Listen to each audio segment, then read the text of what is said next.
It's time again for the one show that takes a look at business from a different perspective, the coaching perspective, with Master Certified Business Coach Doug Gefeller. Hey, Doug. Hey, Paul. Glad to be here today.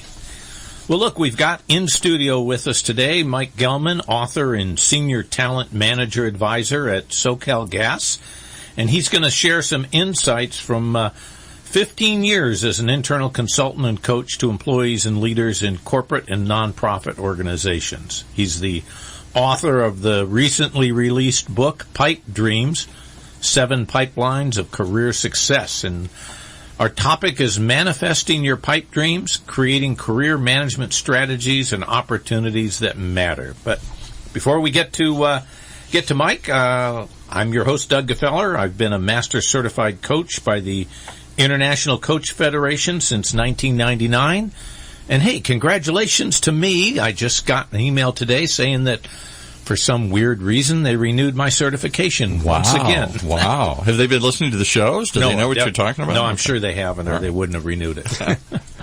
Anyhow, I've been coaching business owners and senior executives and their teams for, I think 20 years here in Southern California, all under the banner of the Coaching Perspective. And if you'd like to know more about my coaching services, just go to the website, www.thecoachingperspective.com, or you can reach me the old-fashioned way, 714-726-8354.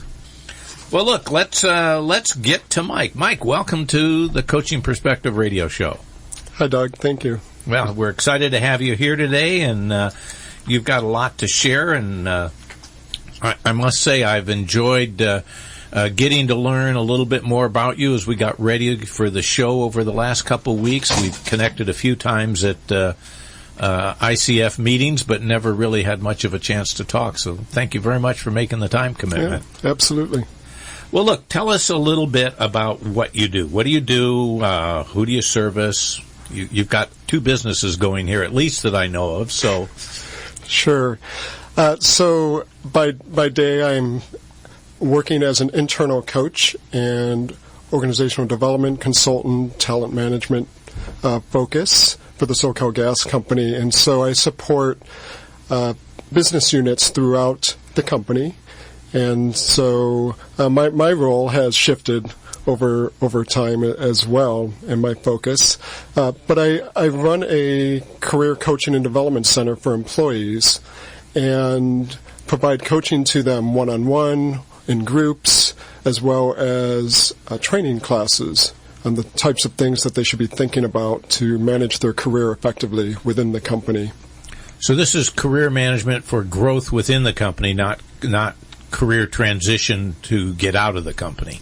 Correct. Okay. Correct. And it's a pretty sizable company with around 8,000 employees. And so there's a lot of movement within the company, and many employees come in not necessarily knowing, if they're early career, not necessarily knowing how to navigate their way around the company. And then there's others who are mid-career that have been working 10, 15 years or longer and are either burnt out and are ready for a change, or just need some support to make it to the next level that they want to get to. Great. Okay.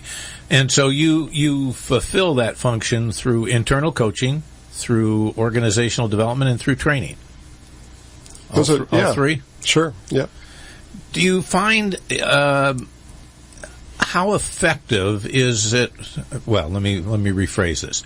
One of the debates I hear between an internal and an external coach is who's going to tell the internal coach the real truth, because he's right there in the company and knows you and knows your boss and everything else. Speak to that topic.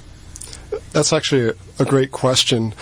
Confidentiality is really an important aspect in coaching in general, and it's the same as an internal coach. And so when I work with a client internally, or a team member of mine works with a client internally, one of the things we do is we have a coaching agreement that we establish up front. So we make it transparent what will happen with the information that they share. And so essentially we keep what they share with us confidential, and we let them know that unless they disclose something that's in violation of company policy or something that's unethical or a harassment issue or something of that nature where we're mandated and morally responsible to report. So not too different from the same sort of confidentiality that you would expect with an external coach. Not too different. And the biggest question that employees will have is, will this conversation end up in my personnel file? Of course. That's the biggest question. And so the answer is no. I mean, it's not something that ends up in their personnel file. So okay. that puts them at ease. So you mentioned that's your day job. Now, I almost hesitate. By night, are you a vampire? Or what is the night job? I can be a night owl. Well, as you know, I've recently came out with my book, and so I've spent the last 2.5 years, a lot of evenings and weekends working on that.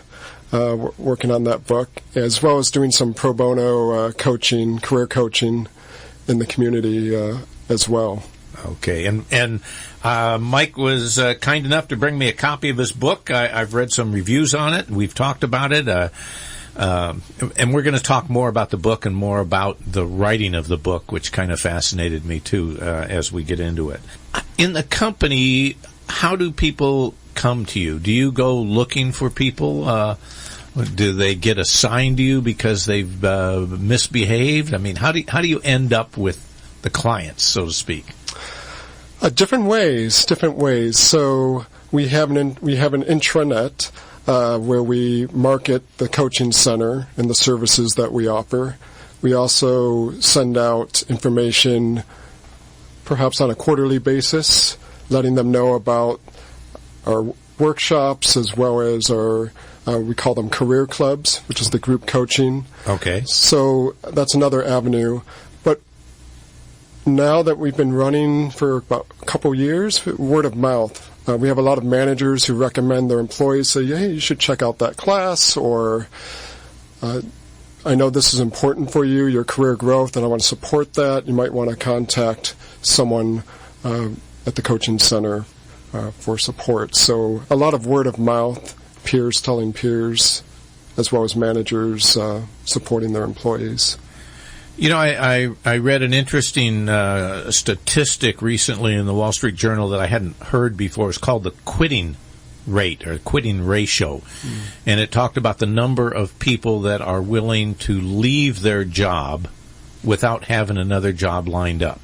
And it was tracking it back and saying that there are as many people now, or the confidence factor for these people is as high now as it was before the recession, which really speaks to efforts that companies are going to have to go to keep their employees.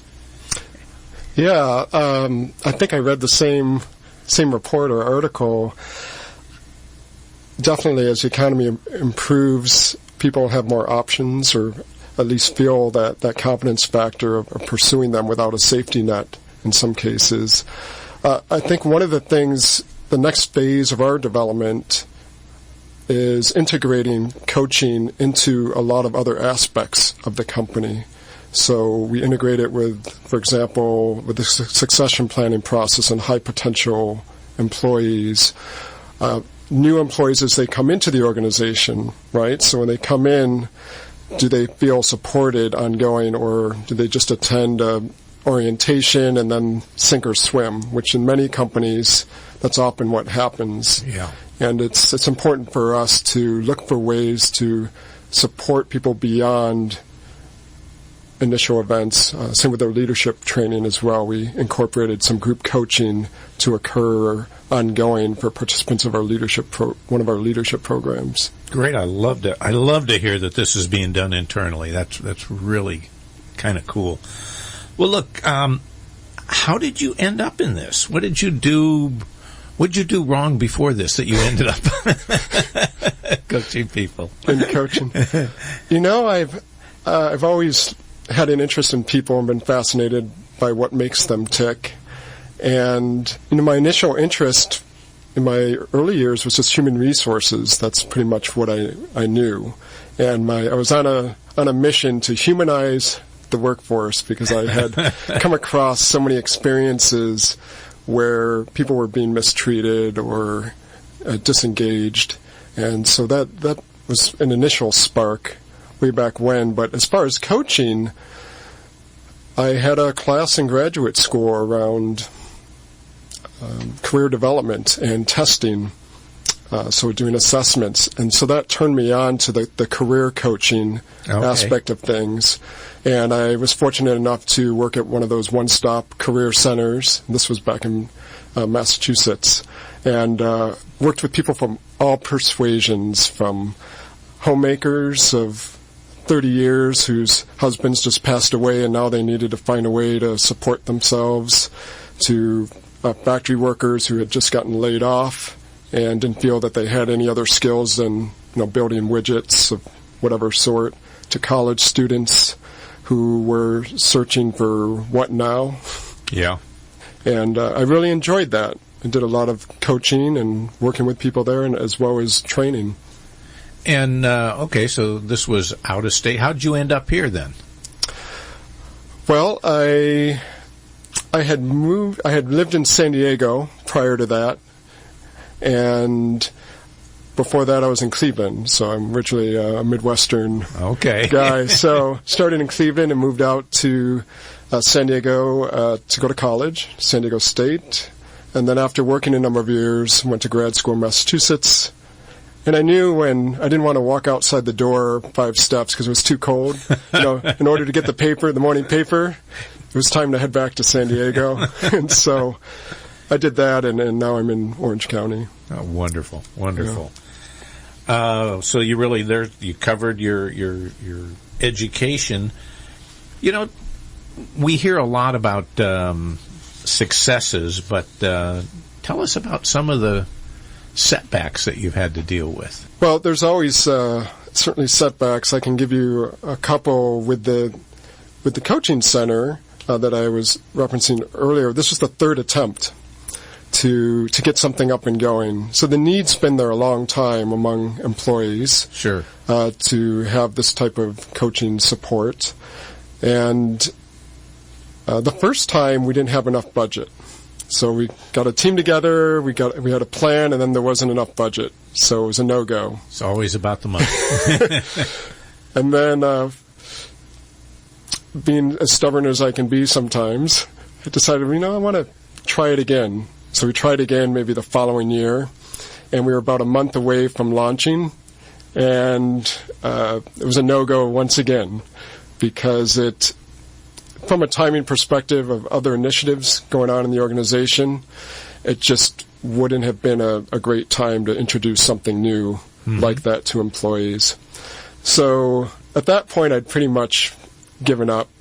And it wasn't until, I'd say a couple years later, after moving to the gas company, that the opportunity struck again and the time was right. And we kind of reconfigured some things to make it work more effectively in the previous proposals, and we're up and running there. I think I read that book. If at first you don't succeed, try again. Yeah, so 3rd time was a charm. And then, of course, the book had plenty of setbacks, as we were talking before the show. I thought I was going to have this thing finished over a year ago, and there were a lot of what I call false peaks.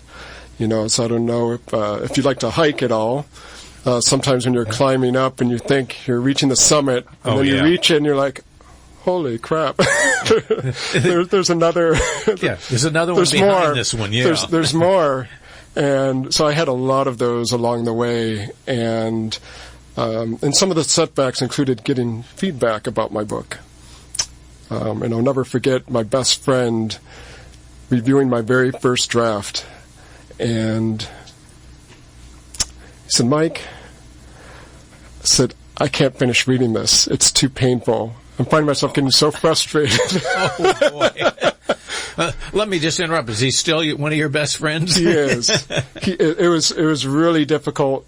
I had to set the manuscript aside for a while, but it was good feedback. And it's true. My first draft I wrote most of it on the train going up to LA and back, and I had a lot of incomplete sentences and run-ons and incoherent thoughts and a lot of things stream of consciousness rolled into it.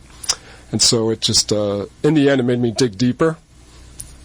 So what did you do different after that kind of, because I'm kind of fascinated. You know, we always hear about successful books, and we tend to think somebody sits down and writes it and it gets published and that's it. But, you know, I had mentioned to you before the show, I'm kind of fascinated because you've shared some of your setbacks that you had with this, and I think it might encourage some of our audience that has got that book half finished in the bottom drawer there.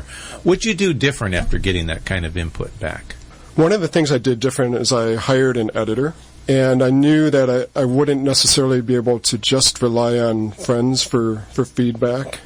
So that's one of the things. I thought that might provide me some additional accountability or structure, if you will, if I needed to kind of report on my progress. Okay. That was, for me personally, I felt that would be helpful. So hiring an editor, someone that was experienced with that. I think also taking some distance from the manuscript every once in a while, and trying to decide how do I want to experience writing this book? Do I want it to be fun, or do I want it to be a chore? Interesting. Because initially it was a lot of fun before the editing part. Yeah.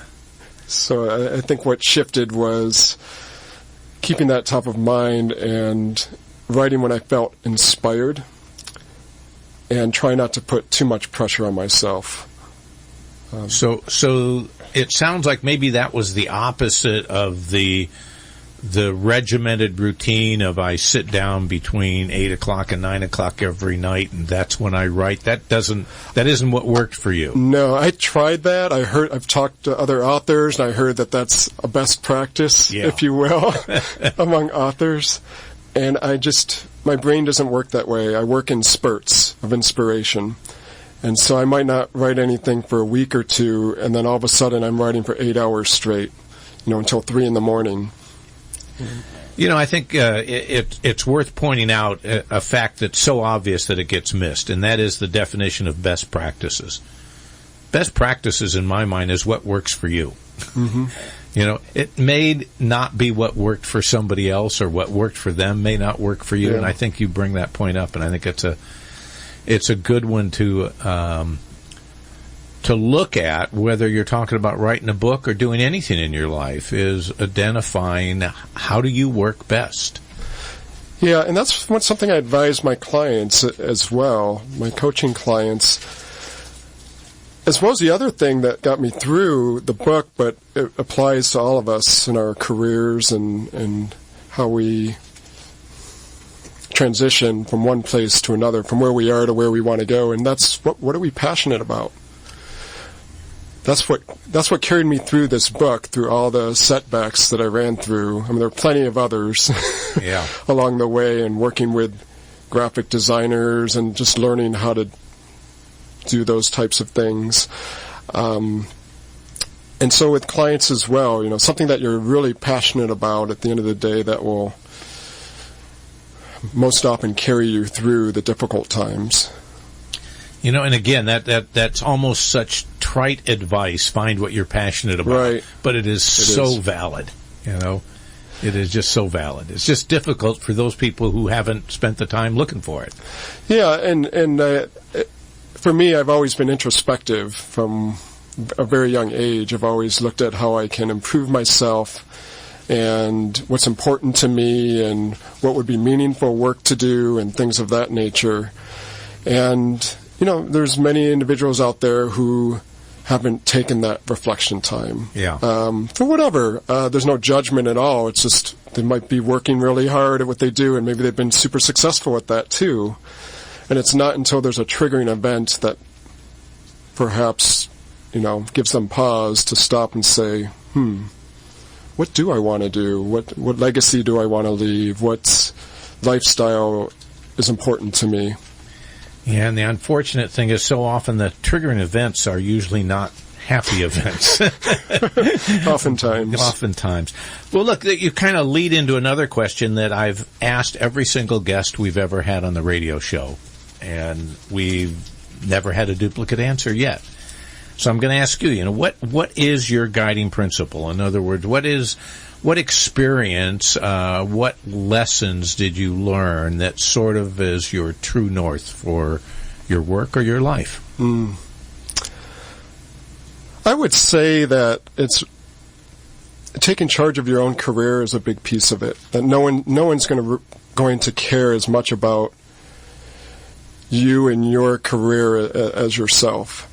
And what I have found, and one of the reasons why I'm passionate about helping others with their careers, what I've found is many people are looking to their manager or someone else to pave the way for them. And while that's nice to receive that help, and that's certainly a part of managing your career, my philosophy is that you are mostly in charge of your career and all the decisions. After all, you have to live with it. Yes. And I remember an experience when I was an undergrad trying to decide what type of program to go into for grad school. I was speaking with this, I think it was a vice president of human resources, and I was a sophomore in college. And I was debating whether to get an MBA or a master's in industrial organizational psychology. And without any hesitation, he said, get the MBA, get the MBA. And, proceeded to explain why. And I took it in, and I just couldn't wrap my arms around it. I said the psychology route was so much more appealing to me. Yeah. So ultimately I had to make that decision. And to make things full circle, a few years after finishing that degree, I did go back to pursue an MBA in entrepreneurship. And I ended up dropping out. Oh, nobody's ever done that before. Shh, we won't let that go out over the air. Exactly. I ended up dropping out. I gained a lot from it, but at the time my son was born, I took a leave of absence and basically never made my way back. And I'm fine with that. I have no qualms. He was my priority and still remains a priority to me. So, but what I say is that someone else's, it goes back to the best practices or the best advice. Ultimately, you have to internalize it, what's really going to be best for you. And so when someone approaches me and says, Mike, what steps do I need to take to become a director or something of that nature? What positions? They're thinking, what positions do I need to have, or what skills do I need? And my answer is really look around, because I think you'll find there's directors or officers that have gotten to where they are through many, many paths. Just like you haven't received the same answer twice. Right. There isn't a single path to achieve one career outcome. There's a lot of different paths. And so it's really just part of using your intuition, part using some feedback. It's good to know yourself and get feedback from others. But ultimately, finding your own path, discovering your own path. I love that answer. Take charge. And listen to this. We're talking to someone who specializes in career coaching, who specializes in helping people design their career. And the advice here for himself is take charge of your own career. No, I don't find that inconsistent whatsoever at all. Get help, but hey, it's your career. Yeah, and I think the assumption that I have, or the worldview, is that people have the answers inside of them, and part of my role is helping to bring that out, helping to draw that out from them, and help them get some clarity, and help them realize the strengths that they have, and build on the positives, the assets that they have that they might be discounting for one reason or another. And there, folks, is the essence of what coaching is all about. It's believing that the clients you have the ability to solve the problems themselves, but you've got to help unlock it. Well, look, we want to go further. I want to get back and talk a little bit more about the book and share some of what's in there with our audience. But our producer's going to take us to a commercial break, and then we'll be back in just a minute. And we're back. We have with us in the studio today Mike Gellman, author of Pipe Dreams, the 7 Pipelines of Career Success, and a coach, internal coach for SoCal Gas. Mike, thanks for being with us. Great to be here. Hey, it's been a fascinating discussion so far. Let me just share with our audience here. I mean, one, this is a good-looking book. I like the cover and that. A couple of things that really hit me. One, he's got an excerpt here advocating the book from Marshall Goldsmith. Boy, that means a lot to me. Marshall Goldsmith can advocate it. And two is his foreword has been written by Ann Shen Smith. Is that right? That's correct. Ann Shen Smith, who is the former chairman and chief executive officer of the Southern California Gas Company. So more than one person has said this is well worth the time that you would spend to read it and talk about it. What drove you to write a book? Was this for marketing purposes? I mean, you mentioned you were on the train. There's other things to do on the train, don't they? There are. Napping, for instance, yeah. Working, yeah, all kinds of things you can do. I think I've always had a book in me, if you will. I've had a desire to write a book, probably like many authors.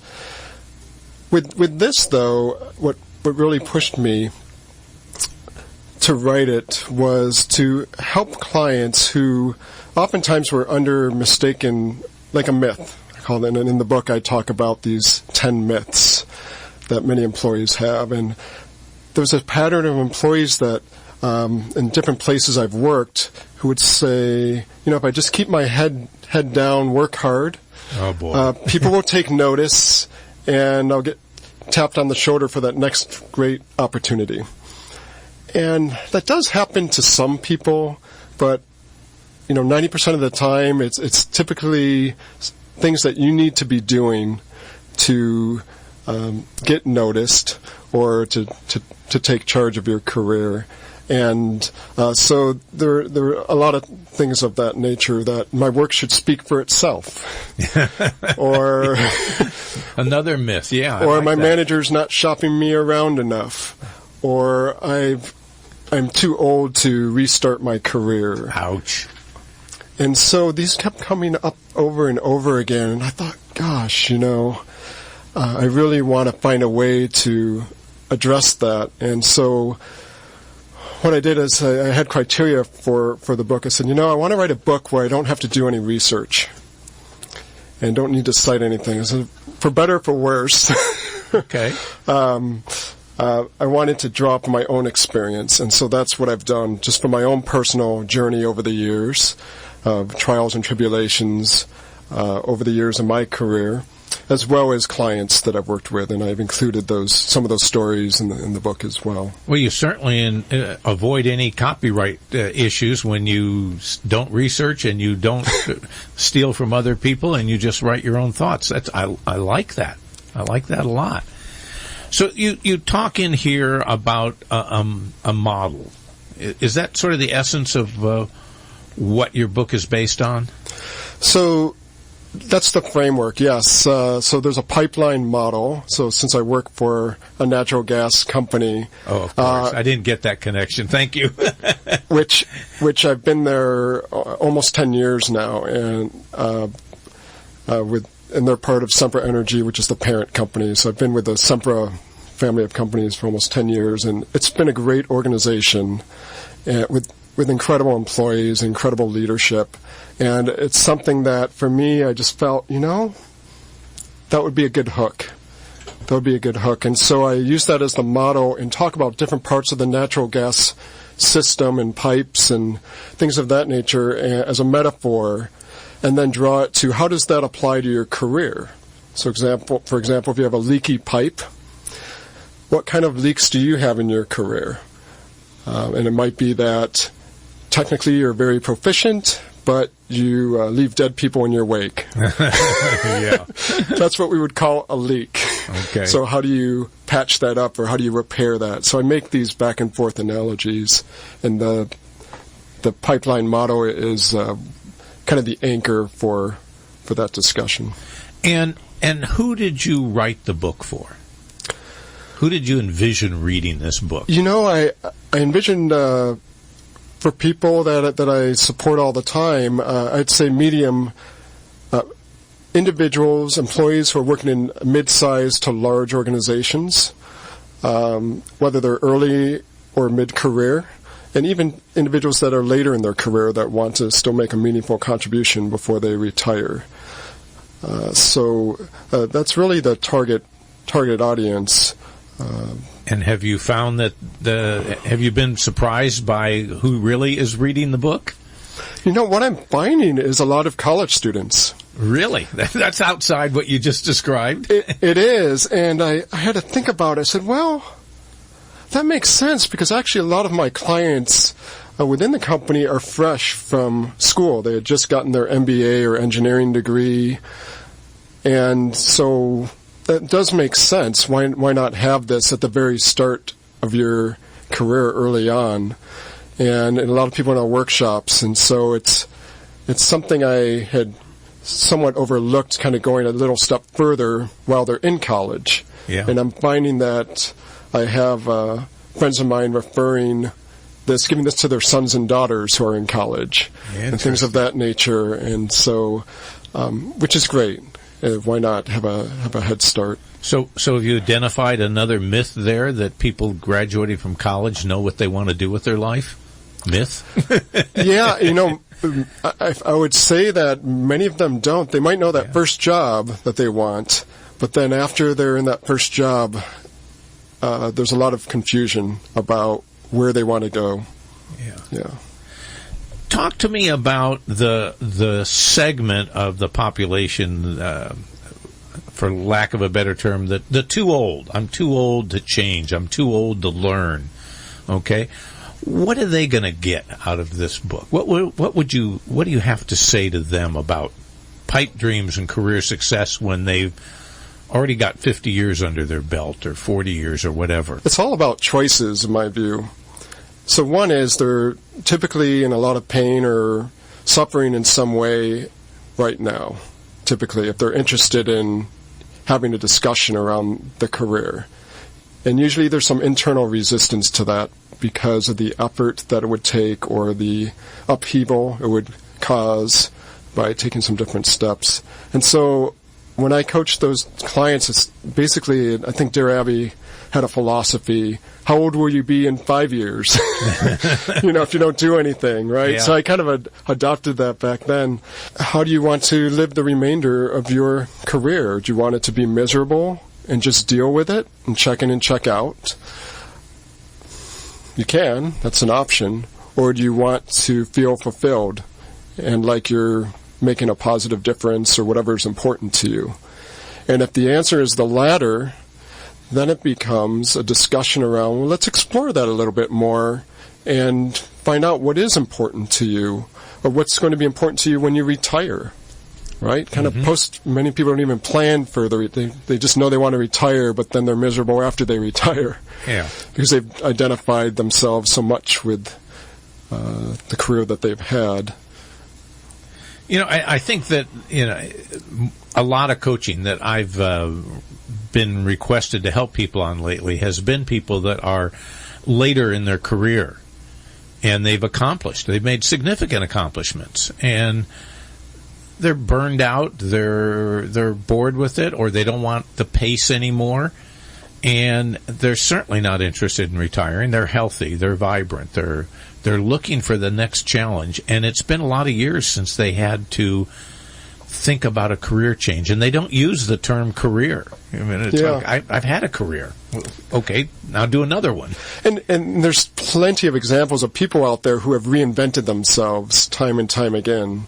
60 years old, 70 years old, even 80 years old, moving into a new business venture, right? Yeah. So there's plenty of examples of people. So it's, in my mind, it's never too late. Yeah, so this book doesn't have an age limit to it. It doesn't, no. It doesn't. Because it focuses on principles, enduring principles. Identifying your what you're passionate about and your core purpose, your calling. What do you like to do, your preferences. So it gets at principles that are timeless, in my view.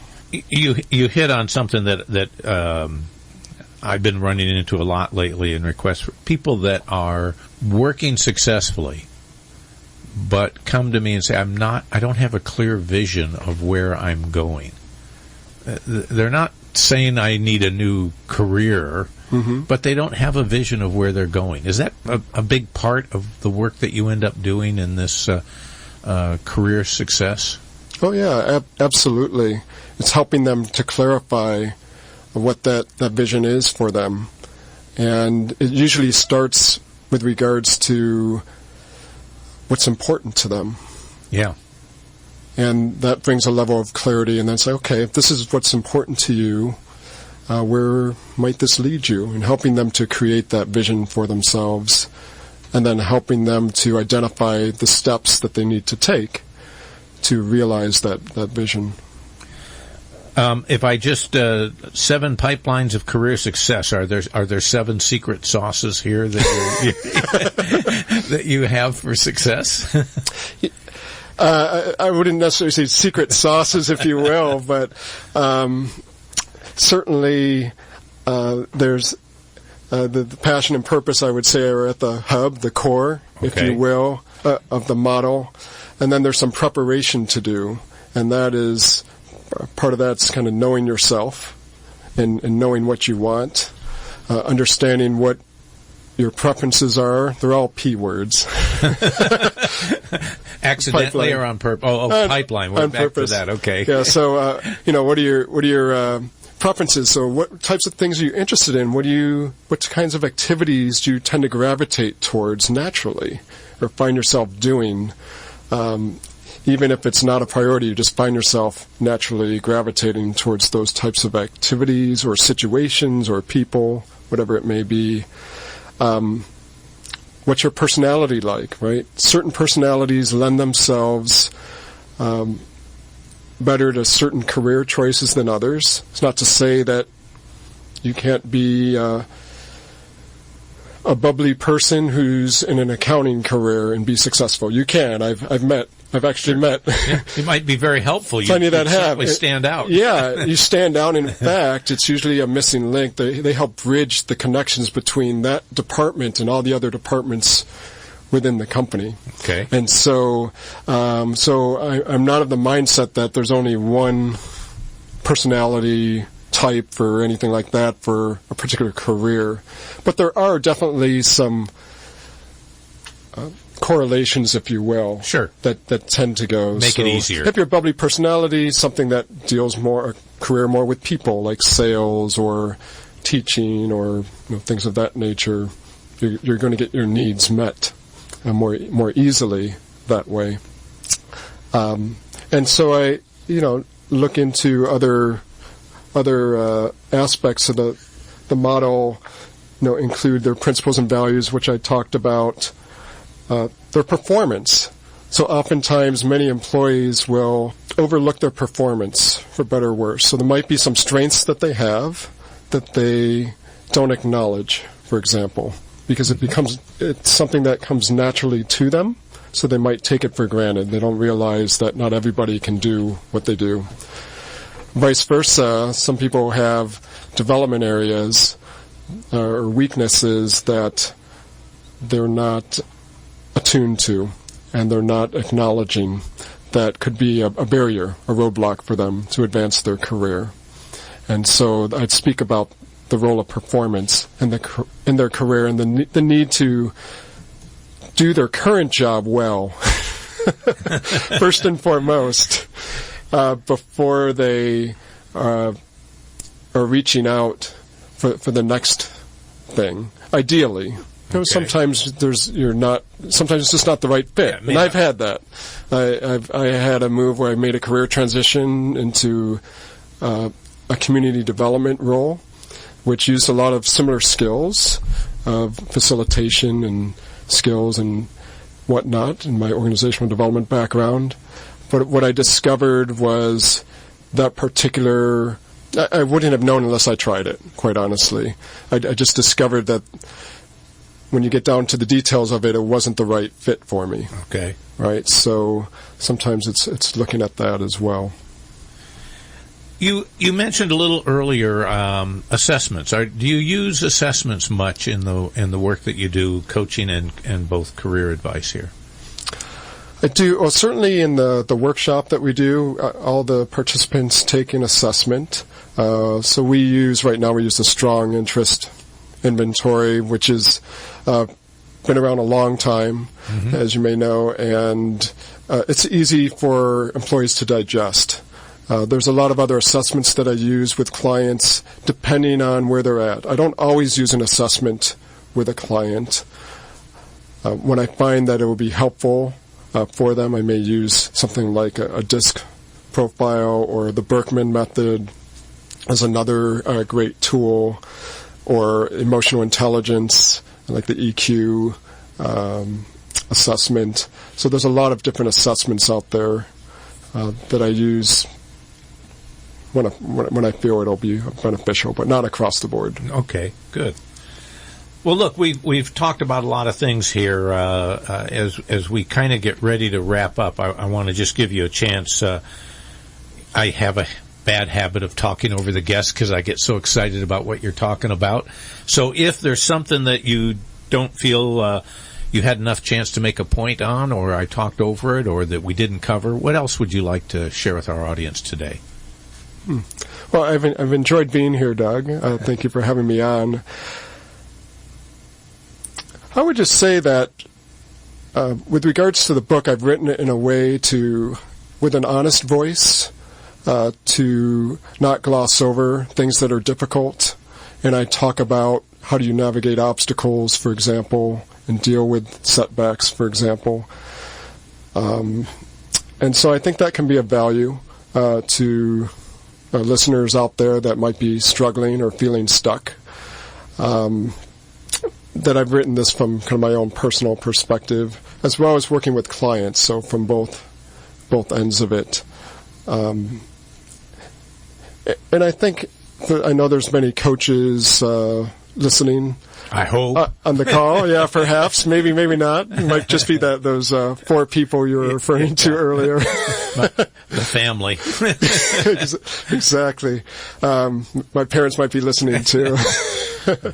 But I think really it's digging deep, and I know it can be trite at times to go with your passion, and it's not easy. Nobody said it was easy. But I know just from my own experience that when I followed my passion, things have a way of happening. And it doesn't happen by magic either.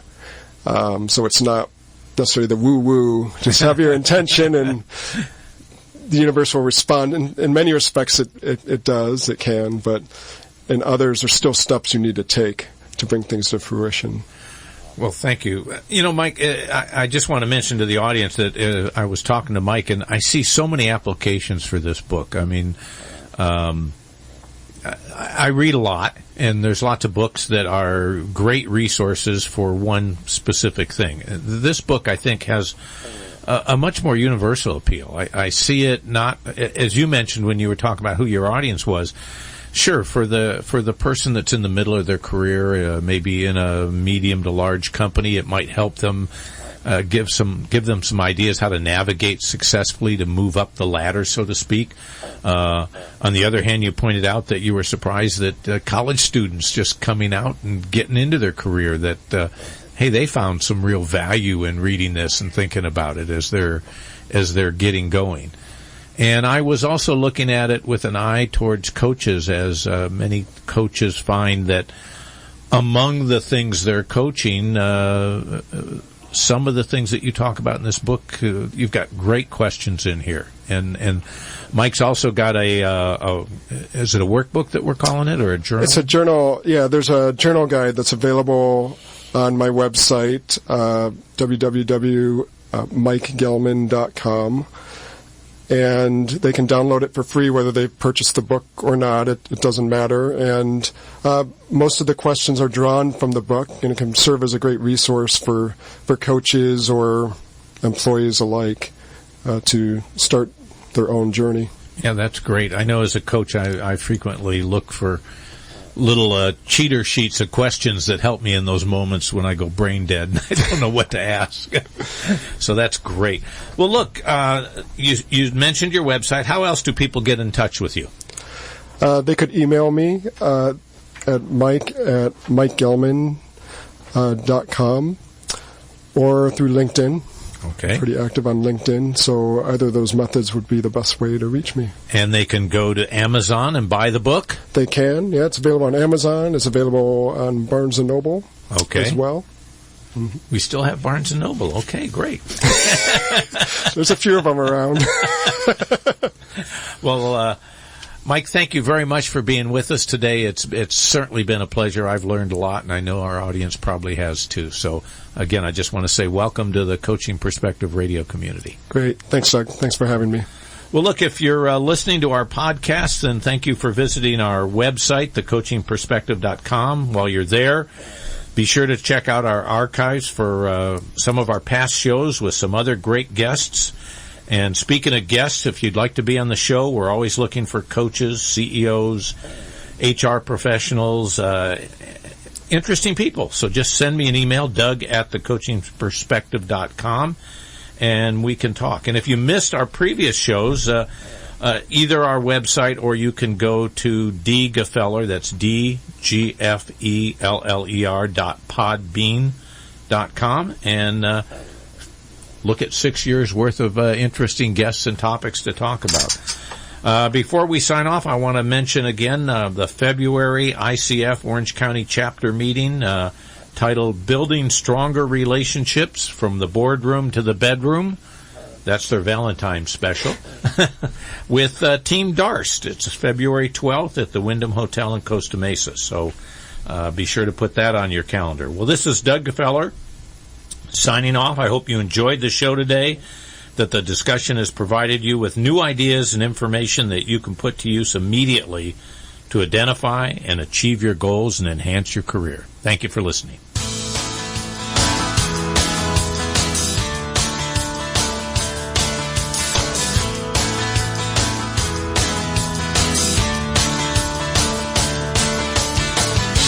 You've been listening to the only show that takes a look at business from a different perspective, the coaching perspective, with Master Certified Business Coach Doug Gefeller.